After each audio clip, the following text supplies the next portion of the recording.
இன்னைக்கு வந்து பார்த்தீங்கன்னா 6ஆவது தேதி. இன்னைக்கு 6ஆம் தேதி 2025 நவம்பர் மாதம். டைமு 8:30. ஓகே.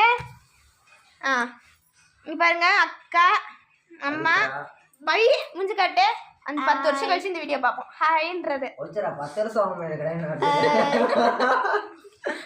இப்போ சொல்லலாம். என்ன குழம்பு? என்ன குழம்பு? குழம்பு நல்லா இல்லையாம்மா, நாளைக்கு வர்றவ விதவிதமா செஞ்சு போடுவா பாருங்க. சொல்லலாம். அதனால தான் ஊறுகாய் வச்சு சாப்பிட்டுட்டு இருக்கேன். பருப்பு குழம்பா? காலையிலையும் பருப்பு, மத்தியானம் பருப்பு, நைட்டும் பருப்பா? நீங்க வேணா பாருங்க. நானும் அதான் சொல்லு. நீ வேணா பாரு தர்ஷினி, நாளைக்கு வர அண்ணி நான் கல்யாணம் பண்ணிட்டு வர பிள்ளை நேரத்துக்கு ஒரு குழம்பு வைக்கும்.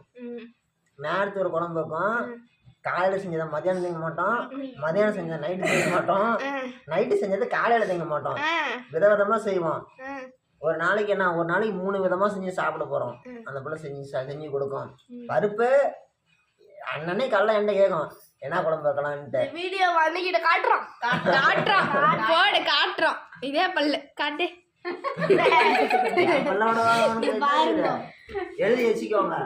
ஊருக்கா பருப்பு குழம்பு வச்சத திங்க முடியலையாமா, நல்லா இல்லையா? நீ என்ன சூப்பரான பருப்பு குழம்பு நல்லா இல்லையா? நீ என்ன பண்ண, 15 கிலோ பாத்திரத்துல பண்ணிட்டு பருப்பு குழம்பு சோத்து தவளை குழம்பு தவளை தான் பெருசா இருக்குது. மீறி ஆச்சுன்னா இந்த குழம்பு அப்படியே வைக்கணும். மத்திய நேரம் சூடு பண்ணி உங்களுக்கு ஊற்றணும். அப்பதான் கொட்டை அடங்கி முதல் நாளே சாப்பிடும். எனக்கு பருப்பு குழம்பு வேணாம், எனக்கு கருவாடு குழம்பு வேணும். பவித்ரா சீஸ். 20 வருஷம் கழிச்சு கூட இந்த வீடியோ எடுத்து பார்த்தேன். எப்ப 20 வருஷம் கழிச்சுதான் இருக்கும். ஆனா அண்ணி அடுத்த வருஷம் வந்துரும். அண்ணா அண்ணி 2026 அடுத்த வருஷம் வந்துரும்னா நாங்க சொல்றது அடுத்த வருஷம் திருப்பதி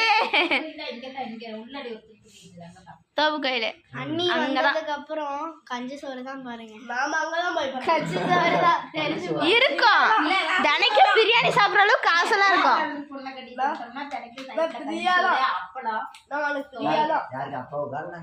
உனக்கு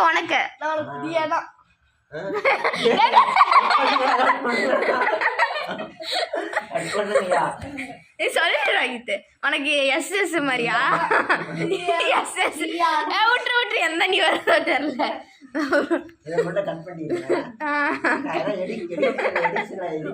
பண்ணிடலாம். ஓகே பாய் சொல்லுங்க அண்ணி. பாய். அடுத்து பாருங்க, பிரியா தான் சபரி அண்ணாவோட